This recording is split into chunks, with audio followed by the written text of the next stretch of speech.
Hey there everyone, welcome back to Gamevine, and my name is Dave, your friendly neighborhood reviewer, and today, keep your neck protected during the cavern walk because we're reviewing Cutthroat Cavern Anniversary Edition. Sounded like a pirate.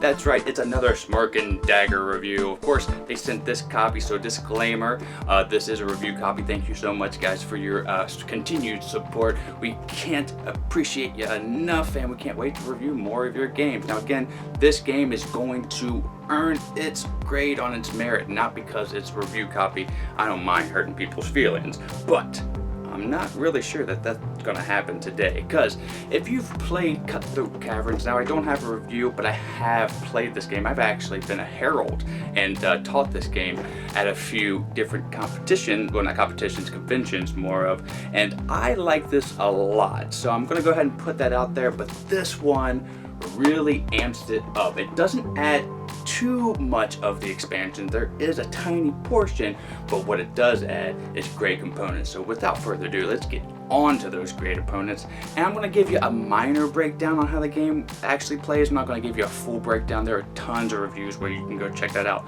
But I'll tell you a little bit on how it plays. But overall, you want to hear my opinion on this, don't you? Yeah, you do. Let's get to the components.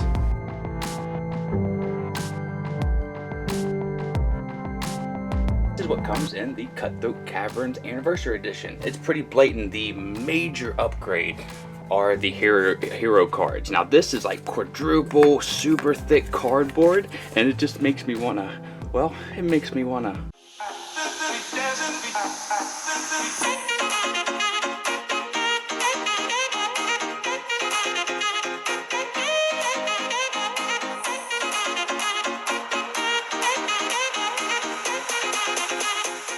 Yeah, it makes me want to do that. So those are the major upgrade. Now, in my opinion, if you're going to revamp a brand or you're going to do a deluxe version, you need to make sure the components look pretty good, or at least an upgrade to a few of them. And when you upgrade them, do a good job. And man, this right here, these are some of my favorite cardboard components ever when it comes to a player board. I like how it's indented here.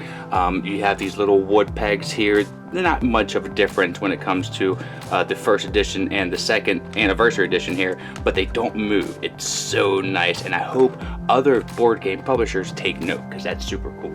So the cards pretty much stayed the same kind of quality. They are slippery. I wish they were linen finish, but I got these cardboard bits, so I'm happy.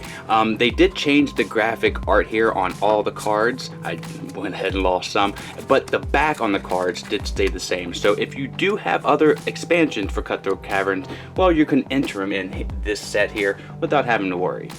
Now, when it comes to the cards, they gave you a bit of an expansion, the relic cards. Now, you can add these from the beginning if you want. They're a pretty cool little thing.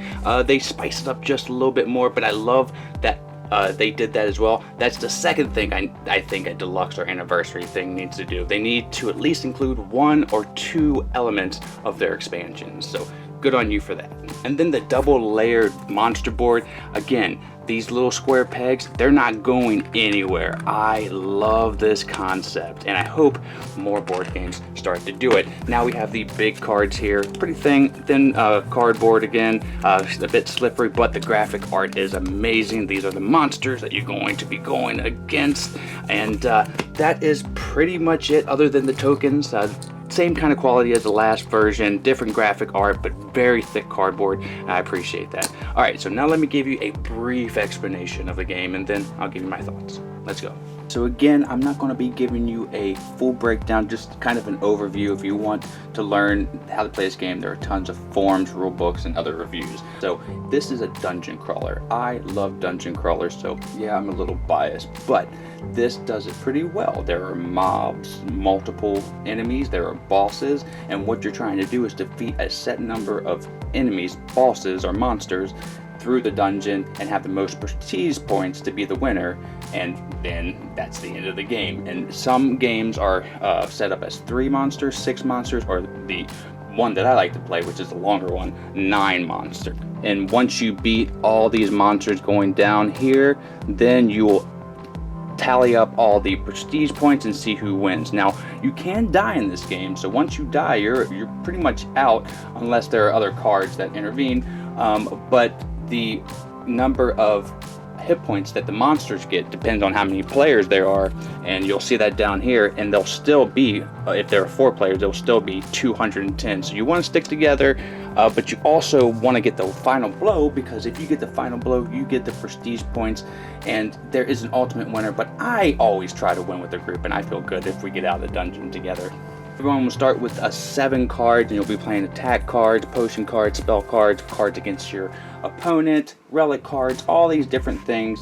And before you do that, you'll find out what the initiative cards, who will be going first, and you'll deal those out. And then that's the order that people are going to be playing their cards in. You'll put the one you pick, like 5 damage, put it face down. Everybody reveals it in order. She will reveal first, and then she'll do 5 damage to that, and then the next person will reveal another 5, doing 5 more. And again, their hit points depend on how many players, and then you'll continue to do that until you defeat the monsters. Now, the monsters also have abilities. She's going to hurt the person who does the most damage to her at the end of each round, so you kind of want to strategize a little bit to how you're hitting this monster. Your friendlies are also going to be doing things to kind of counteract you. They're going to make you miss because they want to get the final hit and get points, or they're going to do some counter strikes. There's some double-sided cards, so the monsters are actually trying to get you, and so sometimes are your group mates. And sometimes, because you don't want to be the person that hits the monster, you'll play a 0 or you'll play a feint. So not always is the highest number the best. And like I said, there are spell cards like the Alchemist Fire. I will show a little bit of the relic cards here. This one's my favorite. Poison of Infamy tips to the drinks. You cannot be killed, however your prestige points are 0 and can never be above that. You only win if all your opponents die and you can defeat the last encounter. That's my favorite card of the whole game, so I'm glad they included the relics. Again, that is an extra addition beyond the base set.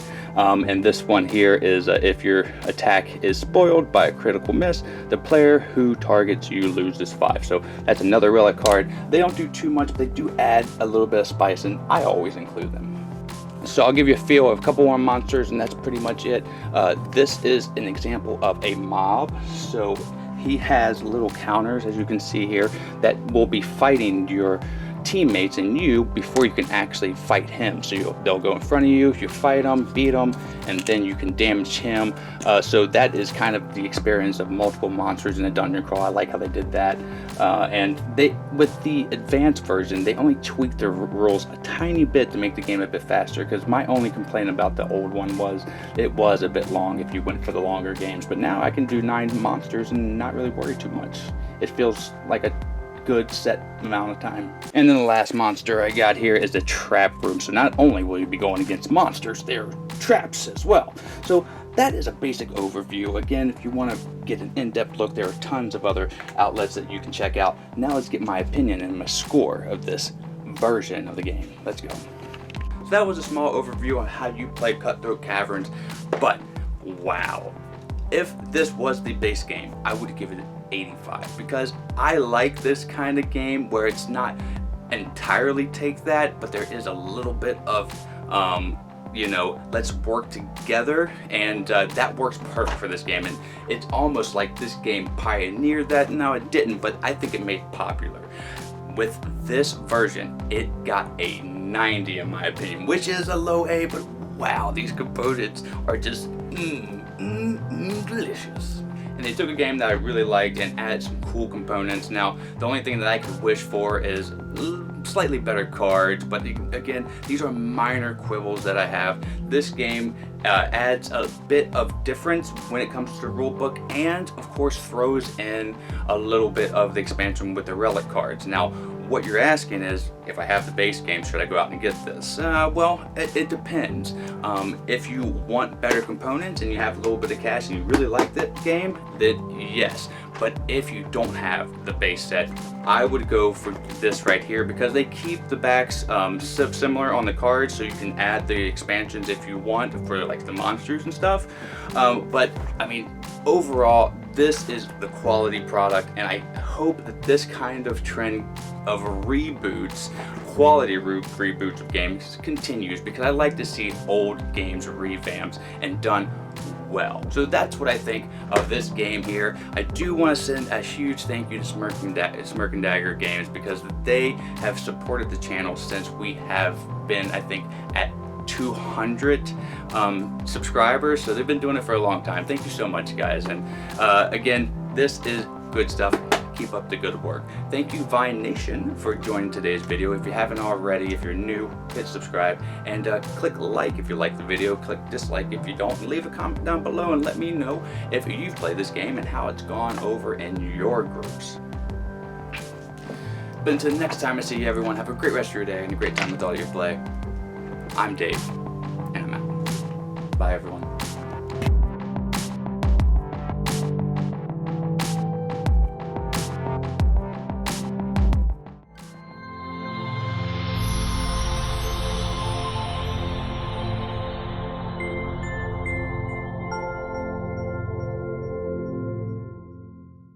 Miko, it's time to go. Good girl, Miko.